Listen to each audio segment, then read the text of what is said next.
I am flummoxed is the word. I'm surprised indeed because we had always believed that the constitution of Nepal mandates such a um, uh, electoral system, mandates such a outcome that no party can get a majority, and that was actually seen as the bane of Nepali politics, that no party could get a majority. But here we have a party that has overthrown all understandings of our politics and expectations of our politicians and civil society alike. That one party has surged. It's an upheaval. Uh, it's not just a landslide. It's an upheaval within constitutional uh, boundaries, shall we say. Hi, I'm Karan Thapar. Over the last few years, I hope you've been watching my program, The Interview on the Wire. During that period, I've interviewed doctors, politicians, businessmen, scientists, authors, and even the occasional Nobel laureate. For me, it's been exciting. I hope it's been enjoyable for you. But these, as you know, are tough times, and if this program is going to remain bold, independent, and sometimes even defiant, then I think we need your support. At the end of the day, it's a truism, but editorial independence is best defended by the viewers. So if you would like this program to remain the way it is, forthright, outspoken, and interesting, then would you consider supporting us? All you have to do is to click on the description at the bottom. But more than anything else, I hope you will continue to watch the interview. Your viewership means an awful lot to me.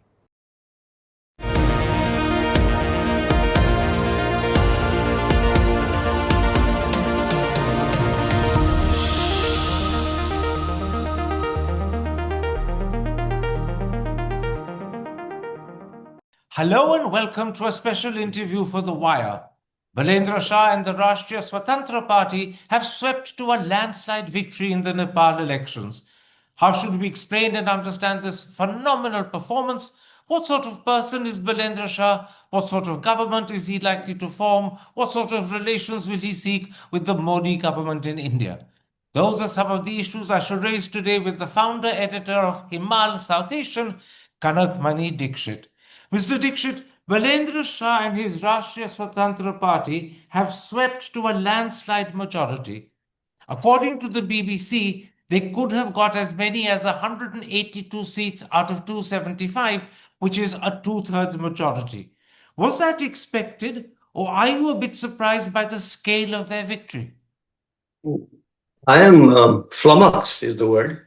I'm surprised indeed because we had always believed that the constitution of Nepal mandates such a um, uh, electoral system, mandates such a outcome that no party can get a majority, and that was actually seen as the bane of Nepali politics, that no party could get a majority. But here we have a party that has overthrown all understandings of our politics and expectations of our politicians and civil society alike. That one party has surged. It's an upheaval. It's not just a landslide. It's an upheaval within constitutional uh, boundaries, shall we say. So, yes, number one, unexpected for me and for most other Nepalis, and perhaps even the stalwarts in the RSP party, including Mr. Balendra Shah and his co-leader, Mr. Ravi Lamichhane. They might also not have thought that this mix of populist outreach, the dissatisfactions of the public with the former party bosses who ran the country for the last 30, 35, 40 years, and the use of social media. All of this, even they may not have thought that this would be the result. Tell me, did Balendra Shah and the RSP get overwhelming support from what's called Nepal's Gen Z, or was it seems, from right across the entire spectrum of the population? The Generation Z, as we should call it in South Asia, but we go by the American lingo, Gen Z, including in Nepal, they were the trigger. On the 8th of September 2025, they called a protest against corruption, against nepotism, and for good governance. That was about a 4-hour long event that they organized. there was a hijack of that event towards parliament. And then police firings, killings, and the mayhem of the next day, the arson. To answer your question, the Generation Z activists were the trigger, but it went far beyond them. Of course, the Generation Z did vote for this lineup of the RSP, but it went across generations, from village to town. As we say in Nepali, gaon town. Everywhere there was this surge for the Blue Bell Party, the Ghanti Party, as we call it, because their symbol is the bell in blue, right? And so, yes, it was unexpected and it was cross generational.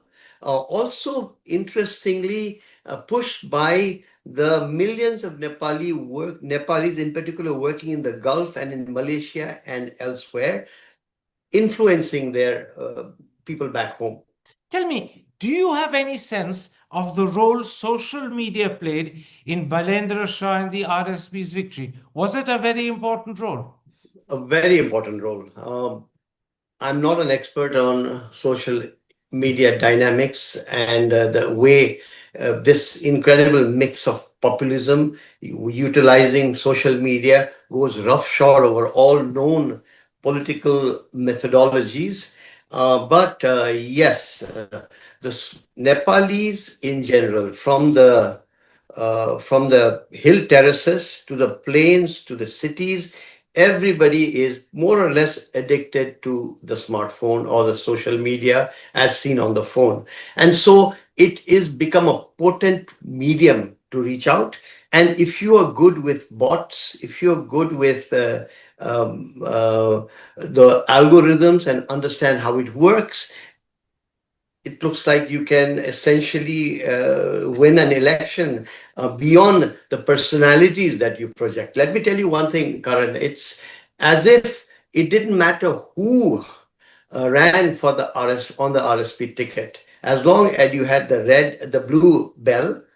Number one, number two, Mr. Balendra Shah, and number three, Mr. Ravi Lamishane. These three entities, the bell and the two leaders, that was enough for the electorate. So how did they reach out? They reached out through social media, through Facebook, through WhatsApp, through YouTube, through Instagram. Now, I notice that former prime ministers like KP Sharma Oli and Madhav Nepal have been defeated, and although Prachand has won, his daughter has lost. Is this therefore a clear sign that Nepal has bid goodbye to the old guard and opened its doors to a new generation that will now hereafter run the country? A new generation for sure. Mr. Ravi Lamichhane, the chairman of the RSP party, is 51. Balendra Shah, the former mayor of Kathmandu until he resigned midterm to run for parliamentary elections, he's 35. And across the board, a new generation for sure. B, all of them, almost all of them neophytes in politics. And a lot of work will need to be done by that party to bring together these disparate scores and scores of individuals who never had thought that they would get into politics, and they decided they will join the party. We do not know their ideology. We do not know enough of their background, but they all became part of this surge. So now what's going to happen is, unlike the old legacy parties whose ideologies were well known, whose weaknesses vis-a-vis geopolitics were well known, whose, of course, we all knew their leanings towards corruption among the special leaders. These people, by and large, come in, on the one hand, relatively clean, on the other hand, with no legacy, nothing that the public can pin on, have a confidence on what they might give us. So I believe very quick learning required by everybody who's got into power, into parliament, and soon to form the government, because they are not tied together at all at this point by ideology or political principle. This is also both a handicap and a great opportunity, isn't it? They have a completely Absolutely. clean slate. People will trust them to start with. People will not attribute motives to them. But on the other hand, they are inexperienced and very little is known about the individuals who now will be the new MPs. Well, you see, this is what concerns me a bit that on the one hand, one can have this sense of great departure, new people, new faces, and most of them never even had the chance to become corrupt. So for now, uncorrupt. But Nepal is a very complex country, both internally and externally, both in terms of its communities, its inter-community relationships, its international relationships. It may be relatively small to India, but a complex country. And issues are all over the map, from transitional justice to Bhutanese refugees in the international and political arena, in terms of governance, from hydropower to how do you stop this outflow of migration. I mean, like in any country, the issues are all over, and we don't yet know enough about what this party plans to do. I'll come to the issues and how it's possible or likely that the new government will tackle the issues. But let me first point this out. Nepal, I believe, has had 14 governments in the last 18 years. With his enormous majority behind him, am I right in saying that Balendra Shah could end up being the first prime minister to serve his full term after almost 2 decades? Very, very likely. As I told you earlier, we have been wanting a majority government that lasts through the process, through a 5 year period. And from a side door enters a party that actually might make it happen. However, for that to happen, the Nepali public, just the way that you can have a very fast rise in this area of social media, you could also have an equally fast descent. So I'm sure that the two of them, Mr. Balendra Shah and Mr. Ravi Lamichhane, will be working to coordinate among themselves, the two of them, because the dynamics between the two of them. Because remember, you also been asking me a lot about Mr. Balendra Shah. Yes, he is the face, I believe, that got the victory of the kind that the RSP got. But the chairman, but he's a latecomer of the last 3-4 months. The chairman is a person who also bears watching, because he was in the last government. They had 7 elected members in the last government. Imagine, from 7 members to 160 plus. This is the kind of sea change. So what I would suggest to you and your listeners is the dynamic to watch in the days ahead is the relationship between Balendra Shah and Ravi Lamichhane. One, Nepal doesn't have a tradition of announcing prime ministerial candidates, but this time we did. And he is the prime ministerial candidate who's taken the RSP to this height. But Ravi Lamichhane, who is the chairman and currently thus far barred from, while he won the elections, but barred from attending parliament because of a court case against him on a cooperative scam. However, that case is in the government and in the courts, and whether the courts will release him and give him a clean sheet or not is also something that we need to look at. Nevertheless, we need to, when we say Balendra Shah as the incoming prime minister, we must also make sure that for them to run the full 5 year course, the dynamic between him and the party chairman has got to work well. And I'm sure they are alert to the fact that they need to work well together. Let's for a moment focus on Balendra Shah, because as you said, he is the face of the campaign. He's the person that's invigorated the young to vote for the RSP, and he's the person responsible for this phenomenal 182 seats out of 275 that the RSP has got. We in India are very curious to know more about Balendra Shah. All we know is that he's a former rapper and, as you said, a former mayor of Kathmandu. What more can you tell me about him? He's an engineer. He became mayor, and that is his first experience with any kind of executive political positioning. He seems to have some linkages within Nepali society from the army, because the first place that he visited, apparently, when he became mayor, was the commander-in-chief's office across Turik Hill in Kathmandu. But he is, in every sense of the word, mercurial. We do not know who he is enough for me to even answer your question properly, because I'll tell you something very interesting that was clear even during this election. The trick to win elections seems to be say almost nothing, and use a crack social media team. And when you don't say too much, but you have this create this aura of distance, but this aura of distance also seems to give you a height. This is something I have never understood In in the fact, the past. BBC has reported that he would frequently walk past their reporters and correspondents, refuse to stop and talk to anyone, and that, in a sense, has created a certain mystique around him. His mystique also comes to the fact that somebody even calculated how many in this last election campaign he spoke in 5 events, altogether 27 minutes. That's it. And so the answer seems to be have a crack social media team and say nothing. And certainly not give one-on-one interviews, in-depth interviews. Whereas if you look at the other political party leaders who've been wiped out, especially Mr. Karan Thapar, who was the prime ministerial candidate of the Congress party, and Mr. KP Oli, former prime minister, and the prime ministerial candidate of the UML party, they are voluble and they are very communicative. And Mr. Balendra Shah is actually a mystery as of now.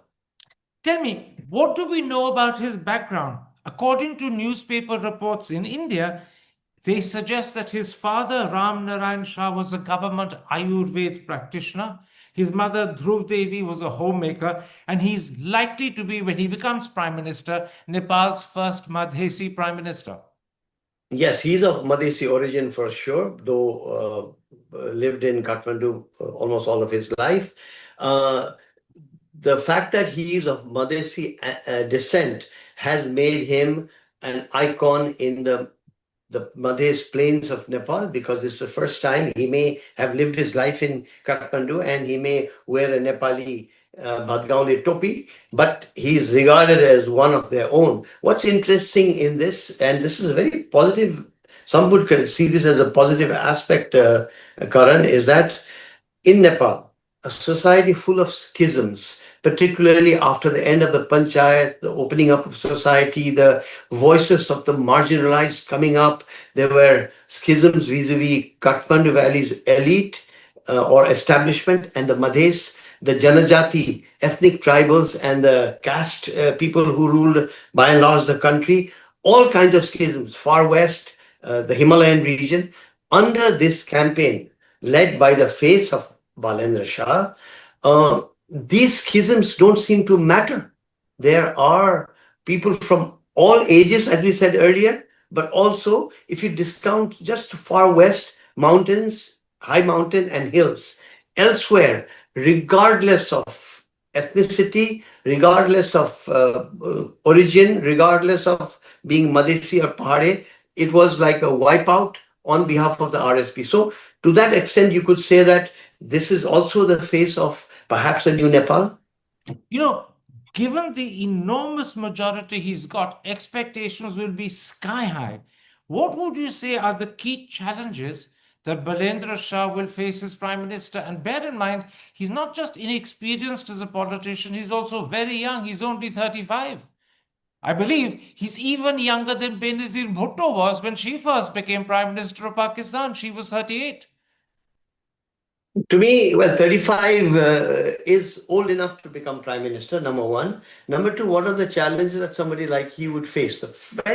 He and on my part, I will also insist on saying Balendra Shah and Ravi Lamichhane, the two of them need to work well together to galvanize the party, and to galvanize the party in parliament and in government. You do need a baseline level of principles and ideology. That is what this party doesn't have. Loosely, people call it centrist, but what do we mean by centrist? So they need to, in my view, firstly, they need to be loyal to the constitution of Nepal.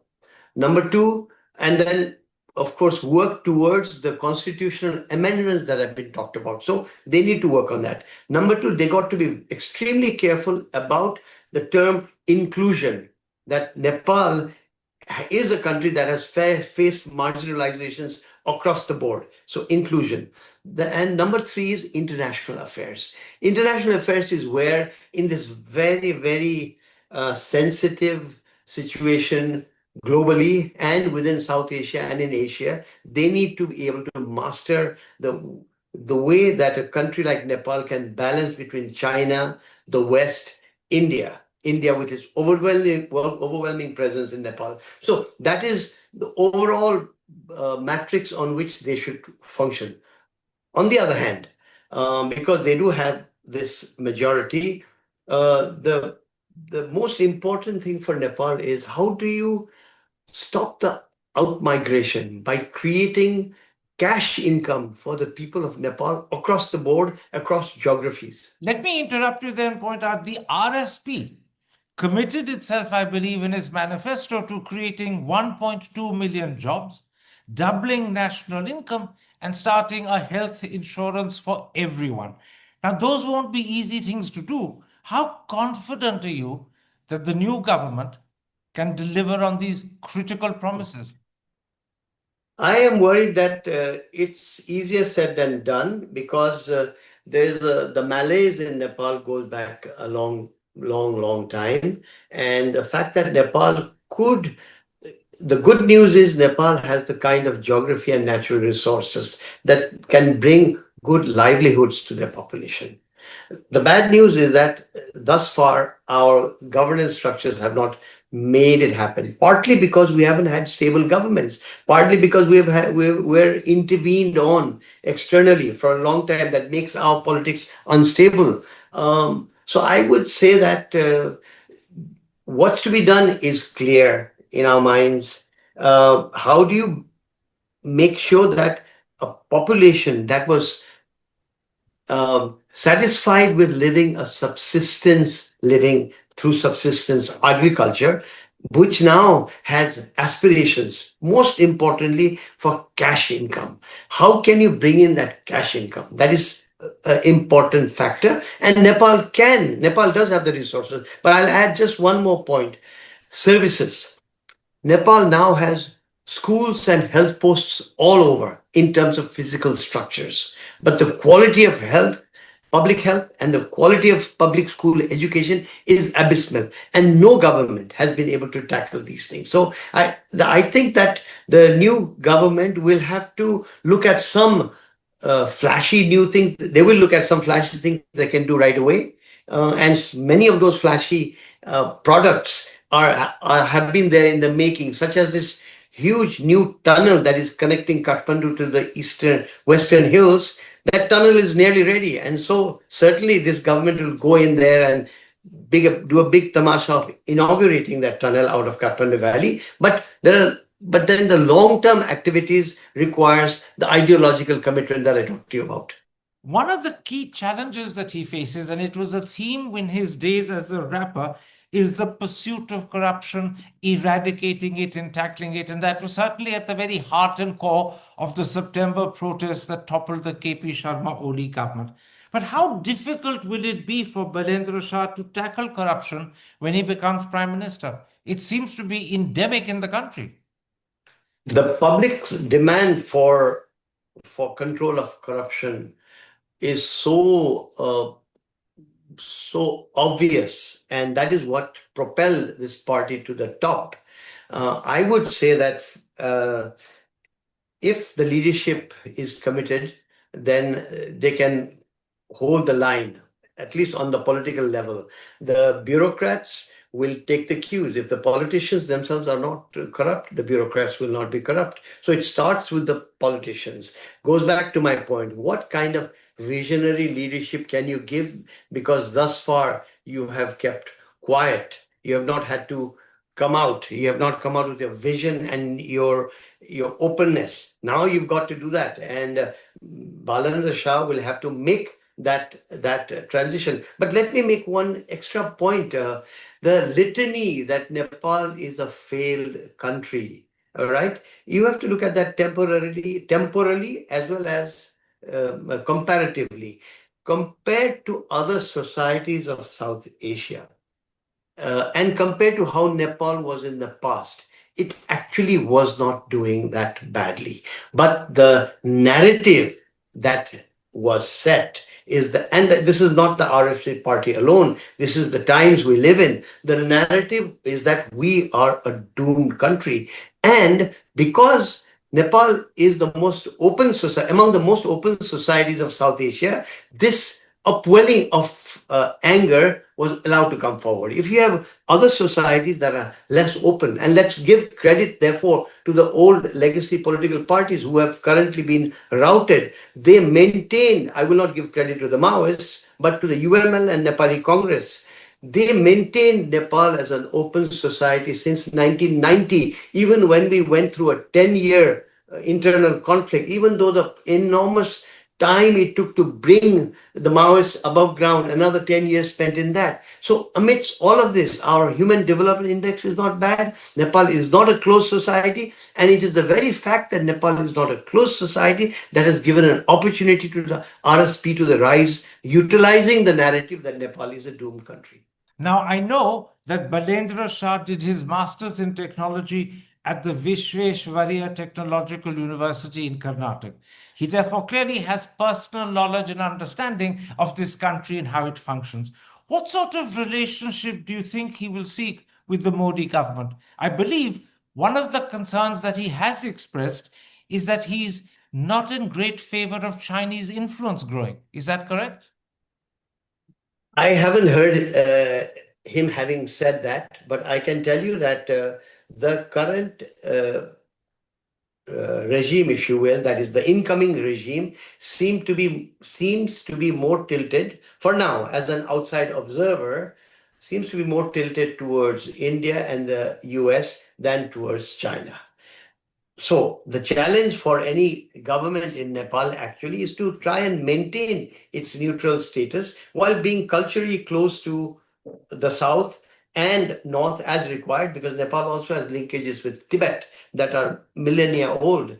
And so Nepal should be comporting itself with great level of solicitude towards New Delhi for sure. But at the same time, it will not work for Nepal's own interests to be seen to be India tilted. Now, as far as Mr. Balendra Shah is concerned, I cannot say much because he has not said much. What I can tell you, what are the dangers to Nepal vis-a-vis the US, West, the Chinese, and the Indian?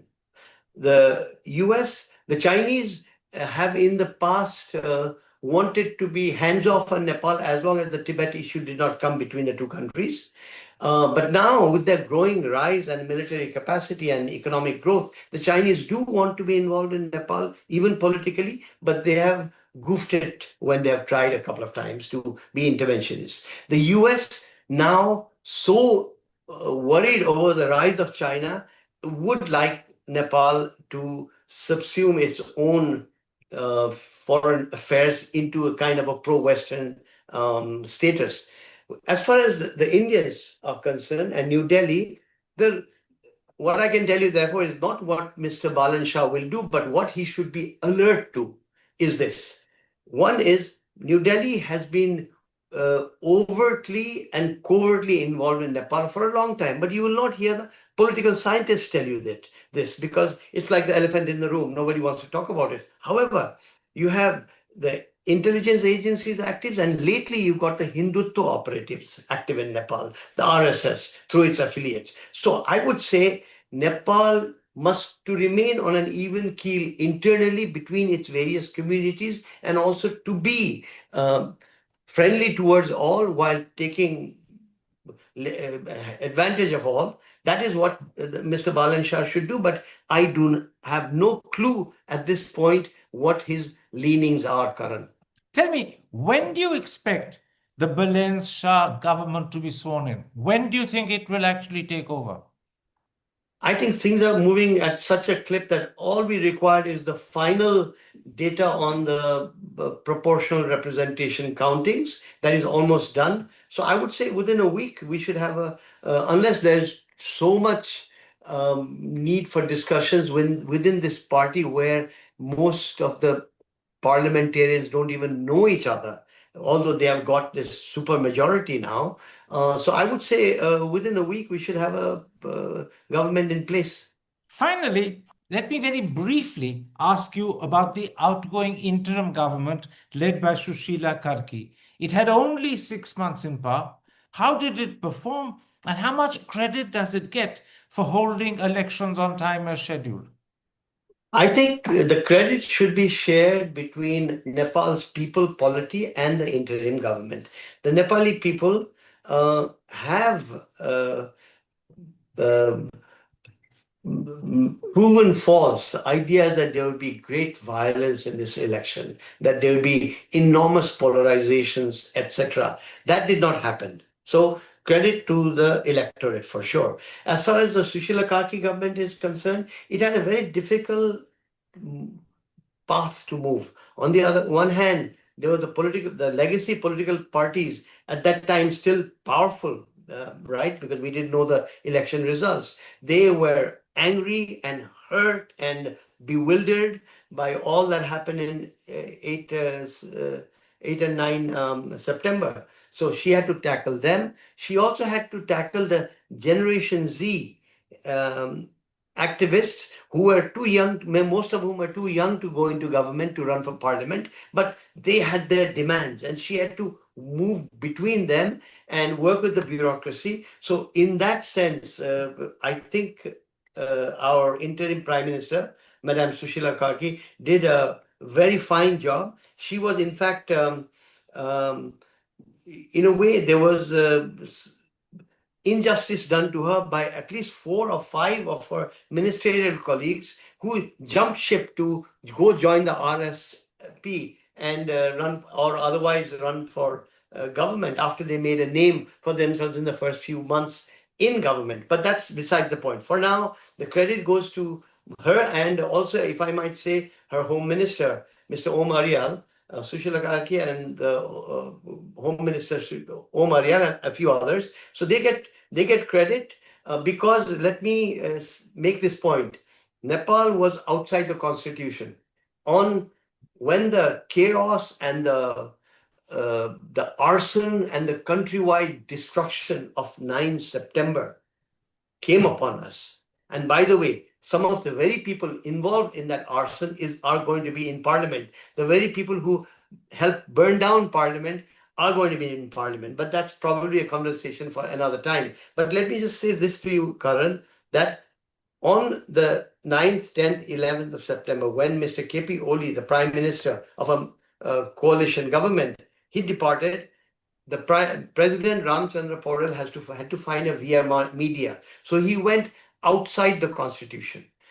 What does that mean? That Sushila Karki was not a member of parliament. So Nepal went in an illegal, unconstitutional track. However, to get back to track, you had to have elections. And that is what Mrs. Sushila Karki has managed to do. Given us an elections. So while the road ahead depends on how the RSP party will comport itself, we are back on the constitutional rails at this point. Mr. Kanak Mani Dixit, I thank you for the time you've given me. I thank you for your analysis of the outcome of the elections in Nepal. Take care. Stay safe. Thank you. Bye-bye. Hi, I'm Karan Thapar. Over the last few years, I hope you've been watching my program, The Interview on the Wire. During that period, I've interviewed doctors, politicians, businessmen, scientists, authors, and even the occasional Nobel laureate. For me, it's been exciting. I hope it's been enjoyable for you. But these, as you know, are tough times, and if this program is going to remain bold, independent, and sometimes even defiant, then I think we need your support. At the end of the day, it's a truism, but editorial independence is best defended by the viewers. So if you would like this program to remain the way it is, forthright, outspoken, and interesting, then would you consider supporting us? All you have to do is to click on the description at the bottom. But more than anything else, I hope you will continue to watch the interview. Your viewership means an awful lot to me.